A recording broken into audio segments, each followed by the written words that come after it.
और लेकिन प्रदेश के विकास को नंबर 1 पर रखेंगे, लाइन ऑर्डर को नंबर 1 पर रखेंगे, प्रदेश के लोगों का भरोसा जीतना हमारा दायित्व है, हमारी पार्टी का दायित्व है।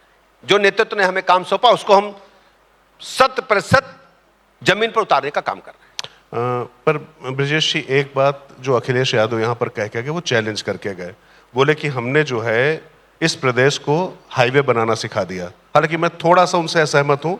मैं कहूंगा कि मायावती जी ने सिखा दिया, यमुना एक्सप्रेसवे पहले बना, उसके बाद उन्होंने लखनऊ एक्सप्रेसवे बना दिया, उसके बाद तमाम बने जा रहे हैं। लेकिन वो थोड़ा सा परिभाषा बता रहे थे कि हाईवे की क्या है। इस प्रदेश को उन्होंने और भी तो बहुत सिखाया, उसके बारे में चर्चा किया। पहले कुछ अच्छी कर लें। मैं बता रहा हूं आपको, उन्होंने, मैं अच्छी कर लेता हूं, आप बुरी कर लीजिएगा। आप करिए।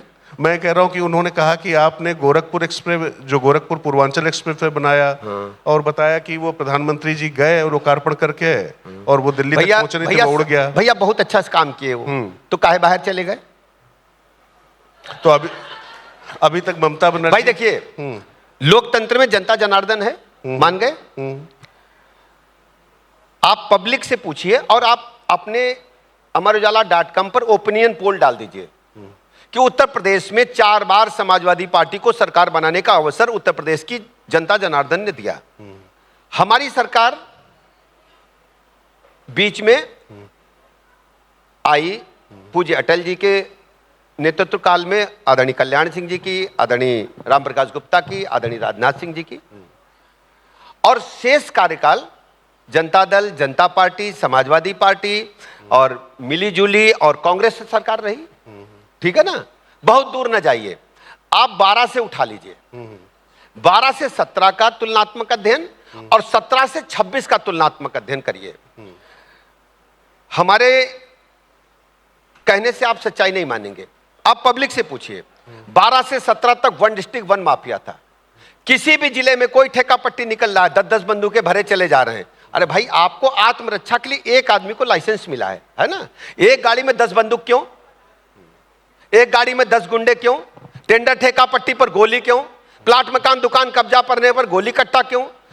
शादी बारात जा रहे हैं, लग रहा है कि युद्ध लड़ने जा रहे हैं। ये क्या था? आज उत्तर प्रदेश में कानून की सरकार है और कानून का उल्लंघन करने की हिमाकत कोई नहीं कर पा रहा है। और दूसरी बात बताऊं आपको, डेवलपमेंट के मोर्चे पर सड़क के बारे में तो आप सब जानते ही हैं। बिजली जहां हम बैठे हैं, 1 हफ्ता बत्ती दिन में आती थी, 1 हफ्ता रात में आती थी। पूछते अखिलेश भैया से कि ऐसा क्यों था? अखिलेश भैया के राज में, समाजवादी पार्टी की सरकार में 15,000 मेगावाट बिजली खर्च होती थी, तो अखबार में निकलता था कि आज उत्तर प्रदेश में पीक आवर में 15,000 मेगावाट बिजली खर्च करके कीर्तिमान बनाया है। आज हम 31,000 मेगावाट बिजली खर्च करते हैं और हमारे पास बिजली की कोई कमी नहीं है पीक आवर में। और बता दें आपको, पीने के पानी, उनसे पूछते ये भी सवाल, 12 से 17 के बीच में अखबार में बड़ा बड़ा निकलत रहा है कि पानी की कमी है पिए की, और ट्रेन से पानी आई तब पानी बुंदेलखंड पी पाई। एक भी खबर ऐसी बताइए जहां पीने के पानी की बुंदेलखंड विंध्याचल में क्राइसिस हुई हो। और दूसरा बताएं आपको, अस्पतालों में क्या हाल था? तबेले बना करके रख दिए थे। आज हमारे पास दवाइयों की कोई कमी नहीं है, चिकित्सक समय से बैठे हैं। अगर कहीं कोई त्रुटि होती है तो मैं स्वयं मॉनिटर करता हूं, कड़ी से कड़ी सजा देता हूं। 1700 चिकित्सक गायब थे। कौन थे वो लोग जो तनख्वाह ले रहे थे? वो ऐसे लोगों के संरक्षण में पले और बड़े थे, उनको हमने नमस्ते किया, भैया जगह खाली करो, नए लोगों के लिए जगह दे दिया हमने। और पूछिएगा, 1947 से लेकर के 2017 तक कुल 40 मेडिकल कॉलेज, 17 सरकारी क्षेत्र में, 23 निजी क्षेत्र में। आज 81 मेडिकल कॉलेज पूरी क्षमता के साथ काम कर रहे हैं। आजादी से लेकर के 17 तक कुल 5,000 एमबीबीएस की सीटें थी। आज हमारे पास 12,500 से अधिक एमबीबीएस की सीटें हैं। एमडीएमएस की सीटें भी 2.5-3 गुना किया है। एमसीएच जैसे जो विशेषज्ञ चिकित्सक, उनके भी सीटों को हमने पर्याप्त बढ़ाया है और लगातार इस दिशा में काम चल रहा है। अच्छा हुआ उप मुख्यमंत्री जी आप इस विषय पर आए। मैंने कहा ही था कि धीरे धीरे जो है उत्तर प्रदेश की सेहत पर भी आऊँगा। अगर मैं अखिल भारतीय आयुर्विज्ञान संस्थान यानी एम्स दिल्ली की बात करूं, तो वहाँ पर अगर अभी भी आप जाना शुरू करेंगे तो आप मानकर चलिए कि 1/4 कम से कम उत्तर प्रदेश का वहाँ पर व्यक्ति जाता है। आपका यहाँ पर संजय गांधी पीजी है, दूसरा उस तरीके का पीजी संस्थान 10 साल होने वाले हैं आपकी सरकार को। इन 10 सालों में अब तो डबल इंजन की सरकार भी है। आपने अच्छा विषय तो छेड़ ट्रिपल दिया। इंजन, तो आपने उस पे क्या कर पा रहे हैं? बहुत अच्छा विषय छेड़ा। देखिए, बिल्डिंग से अस्पताल चलता है? फैकल्टी भी चाहिए ना। बिल्डिंग से अस्पताल चलता नहीं चलता है। हमें चिकित्सक चाहिए और अनुभवी चिकित्सक चाहिए। अभी तक आपने पीछे कुछ किया ही नहीं था, चेहरे पर क्रीम पाउडर लपेटते रहे। आपको पूरे शरीर को स्वस्थ बनाना होगा। आज हमारे पास मेडिकल कॉलेज हैं, हमारे बच्चे चिकित्सक बन रहे हैं, विशेषज्ञ चिकित्सक बन रहे हैं, और इसके बाद उस दिशा में और बड़ा कदम हमने उठाया इस दिशा में। आज तक अपने देश में, मैं प्रदेश की नहीं देश की बात कर रहा हूं, क्वार्टरली केयर पर कोई चर्चा नहीं हुई है। उत्तर प्रदेश राज्य पहला हिंदुस्तान में राज्य है जो क्वार्टरली केयर की तरफ आगे बढ़ा है। अभी तक आप सोचते थे कि कोई बुजुर्ग आदमी है, एक्सीडेंटल केस है, मल्टी ऑर्गन फेल्योर हो गया। मल्टी ऑर्गन फेल्योर का मतलब अब चिकित्सक कुछ नहीं कर सकते, हमारे मरीज को असमय जान गंवाना पड़ेगा। उत्तर प्रदेश राज्य ने इस बार के बजट में प्रावधान किया है, 5,000 करोड़ रुपए का प्रोजेक्ट हम लेकर के आए हैं, और पीजीआई को हमने नोडल बनाया है। यदि बाय द वे कहीं ऐसी स्थिति आती है कि हार्ट का ऑपरेशन करने हम ओटी में हम गए हैं, वहां अगर लीवर, किडनी, ब्रेन कोई भी अंग खराब होता है, हम एक ही ओटी में सब कुछ ऑपरेट करके, और सारी जांच वहीं होगी उसी कमरे में, चाहे एमआरआई करना हो, चाहे एक्सरे करना हो। सुविधा कहां बड़े शहरों में? केवल पीजीआई में। और क्वार्टरली केयर अभी देश में नहीं है, पूरी व्यवस्थित नहीं है। उत्तर प्रदेश राज्य पहली बार 5,000 करोड़ के प्रोजेक्ट के साथ शुरुआत कर दिया है। उसके लिए हमने बजटीय प्रावधान किया और काम शुरू है। चलिए, अब इस सेहत के बाद फिर से अब आता हूं जरा कार्यकर्ताओं की सेहत पर। चूंकि आप जो है सेहत, मतलब भले ही आपको हेल्थ मिनिस्ट्री मिली हो, लेकिन जो है दूसरों की सेहत पे आप शुरू से अच्छा काम करते चले आ रहे हैं, संगठन और सरकार की। ये जो कार्यकर्ता हैं, इनकी सेहत थोड़ा सा कमजोर है, थोड़ा वीक मान रहे हैं। कह रहे हैं कि जो सरकार में सुनी नहीं जाती है, ब्यूरोक्रेसी हावी है, नौकरशाही हावी है, खबरें छपती हैं, अमर उजाला की हेडलाइंस भी बता दूंगा। कार्यकर्ताओं के सम्मान से कोई समझौता नहीं करूंगा। ये तो आप कह रहे हैं, मैं हमेशा उनके लिए लड़ता हूं। पर आप लड़े हैं, मैं तो मान रहा हूं, लेकिन आप ही लड़ रहे हैं ना, लड़ते लड़ते शहीद हो गए। नहीं, बिल्कुल नहीं, सम्मान होगा, और जो सम्मान नहीं करेगा उसको ठीक करने का काम हमारी सरकार करेगी। आपने कहा था कि जो काम महाकुंभ में हुआ था, बटुकों की शिखा पकड़कर उनको पटका गया था, आपने कहा था महापाप है। उस महापाप के पापियों को सजा दिलाने में आप कितना सफल हो पाए? हमने क्या कहा था, आप सोचिए जरा। हमने कहा यही जन्म में अगर पाप का दंड नहीं मिला तो वही जन्म में मिली। तो मतलब कुल मिला के जो है, तो अब अगले जन्म में पाप का बही खाता तो कुछ ऊपर वाला रखता है ना। तो भैया अगले जन्म का हम इंतजार करें। पाप का बही खाता ऊपर वाला रखता है। अब पता नहीं अगले जन्म में हम पत्रकार हो, पता नहीं किसी योनि में हो। चिंता न करें, सब कुछ अच्छा होगा। नहीं, वो तो ठीक है, सब जो होता है सब अच्छा होता है, लेकिन सब अच्छा होगा उस पे। लेकिन एक और सवाल, मतलब इसी से जुड़ा हुआ, फिर आता हूं उस पे।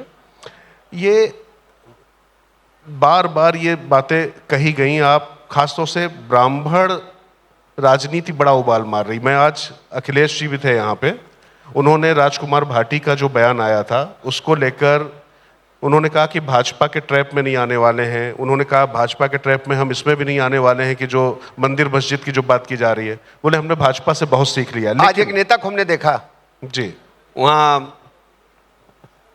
केरल में कई भाषण दे रहे थे, जो कोट पर जनेऊ पहनते हैं, समझ गए आप? वो आज यहाँ तिलक लगा है, देखा आपने? वो अभी टीवी पर हम देख के आ रहे हैं।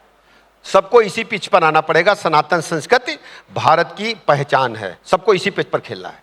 नहीं, आपकी बात तो ठीक है, वो तो मान लीजिए उस पिच पे आ गए, लेकिन आपकी पिच पे आके अगर उन्होंने आपसे ज्यादा अच्छा खेलना शुरू कर दिया तो आपको दिक्कत नहीं लग रही? क्योंकि बार बार देखिए, समाजवादी पार्टी के जो काले कारनामे हैं उससे उनको इस जन्म में मुक्ति नहीं मिलेगी। समाजवादी पार्टी की जन्म की बात कर रहा हूं। इस जन्म में समाजवादी पार्टी को अपने काले कारनामों से मुक्ति नहीं मिलेगी। ये वही लोग हैं जिन लोगों ने अयोध्या में कारसेवकों पर, निहत्थे कारसेवकों पर गोली चला करके सरयू मां के जल को लाल करने का काम किया था। पर सरयू, ये वही लोग हैं जो भारत माता को डायन कहते थे। इनको माफी मिलना चाहिए। किस मुंह से जाएंगे जनता के सामने? पर ब्रजेश जी, मतलब अगर उस समय जो ये वही लोग हैं कि बर्थडे होता है तो बरगिम्बम से बग्घी मंगा करके रामपुर की सड़कों पर निकलते हैं। कौन माफ करेगा इनको? आप सोचो, आप कर पाओगे? नहीं, पर आप लोग का दिल बहुत बड़ा है, आप लोग माफ कर देते हैं।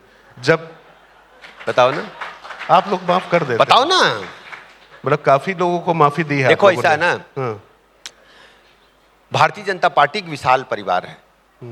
जो भी भारत माता का जय बोलता है और सनातन संस्कृत में भरोसा करता है, माननीय प्रधानमंत्री जी की गरीब कल्याण योजनाओं को जन जन तक पहुंचाने का वचन देता है, हम सब एकजुट होकर के इस कार्यक्रम को देश की जनता तक, अंतिम व्यक्ति तक पहुंचाने का काम करते हैं। नहीं, पर मैं फिर कह रहा हूं कि आप लोग बहुत जल्दी माफ कर देते हैं।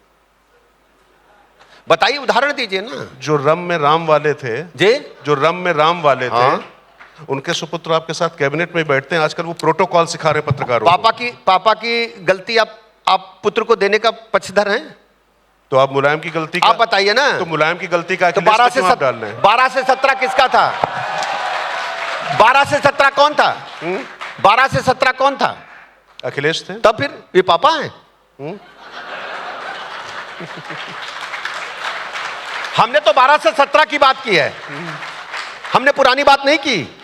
हमने सिर्फ 12 से 17 की बात की। बताओ भैया।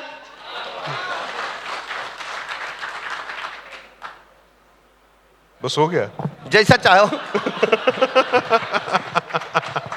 चलिए, खैर, मैं अब ये जानना चाह रहा हूं कि ये दूसरे जन्म का वेट करना पड़ेगा। मैं बहुत गंभीरता से आपसे देखत रहो। देखो, चुनाव नहीं, मैं बताऊं, मैं कह रहा हूं, मेरी बात सुन लो। मैं सुनिए। अच्छा, आप क्या चाह रहे हो? नहीं, मैं सुनिए। आप क्या चाह रहे हो? एक पतंग कभी उड़ाए हैं कानपुर में? नहीं, मैं तो क्रिकेट खेलता था। पतंग उड़ाने कानपुर में बहुत, लखनऊ पतंग उड़ती है। पतंग कट गई, अगर किसी के हाथ एक आदमी की लगी तब तो वो उड़ा लेगा दोबारा, और 10-12 जन के हाथ लग गए तो क्यों अनिल बाबू? और कुछ पूछो। अच्छा, अच्छा, क्या पूछिए, आओ बता दो। चलिए, खैर, लेकिन वाकई नहीं, मैं इसलिए कह रहा हूं विजय जी, है क्या, चुनाव अब बिल्कुल सामने आ गया है। और देखो, भारतीय जनता पार्टी चुनाव से रे हमेशा तैयार है। एको दिन नहीं, आप हमारा फेसबुक और सोशल मीडिया उठाओ, एको दिन नहीं है, एको घंटा नहीं है कि हम खाली बैठे हो ना सोए हो। देखो भैया, बताओ तो नहीं भैया, सही है ना? हम तो 24 घंटा ड्यूटी पर हैं। तो चुनाव और वही लोग चिंता करें जो उन 12 बजे घाई दफ्तर जाते हैं, फिर 5 बजे लौटिया होती हैं। हम लोगों का टाइमिंग ख्याल है नहीं। नहीं, पर यह तो कह रहे हैं अखिलेश भैया को कि पंचायत सिर्फ चुनाव लड़े और कुछ काम नहीं करत। देखिए, वो चुनाव लड़ते चुनाव में यहाँ, जब चुनाव आवत थी तब चुनाव लड़ती हैं। और हम परमानेंट जनता के बीच में कंधे से कंधा मिला करके भारत माता की जय। अच्छा विजय जी, एक चीज सीरियसली, दरअसल कई ऐसे मुद्दे हैं हुए और असहज विषय, मुझे लगता है कि ये सच है। मतलब जिस तरीके के सवाल मैं आपसे कर रहा हूँ, जिस तरीके के विषयों पर आप लगातार बोलते चले आ रहे, बहुत बहुत गंभीरता से कह रहा हूँ। आमतौर पे मौजूदा निजाम में लोग नहीं बोलते हैं, मौजूदा शासन में नहीं बोलते, निजाम में भी कहीं दिक्कत ना हो जाए इसलिए मैं शासन बोले दे रहा हूँ। तो मौजूदा शासन में लोग नहीं बोलते हैं। अगर निजाम को आप निजामुद्दीन से जोड़ लिए होंगे। नहीं, मैं हैदराबाद को निजाम से जोड़ लिया है ना? तो मौजूदा शासन में मेरा कहने का आशय यह है कि आप लगातार बोलते रहे। खास तौर से मैं फिर बार बार कह रहा हूँ कि ये जो ब्राह्मणों को लेकर जो कहीं कोई समस्या नहीं, क्या है विषय ये, मतलब? अच्छा बताओ हमको, आप हाँ। आप जैसे कोई संस्था चलाते हो, थोड़ा बहुत कील कांटा चलता रहता है, पूरा इंटायर, हम जब रिजल्ट देखते हैं तो इंटायर देखते हैं, समेकित विकास, बड़ा लक्ष्य, छोटा लक्ष्य नहीं है, विकसित भारत का संकल्प, ये माननीय मोदी जी ने लिया है, हम उस तरफ देख रहे हैं। ये सब कोई चिंता की बात नहीं है। नहीं, पर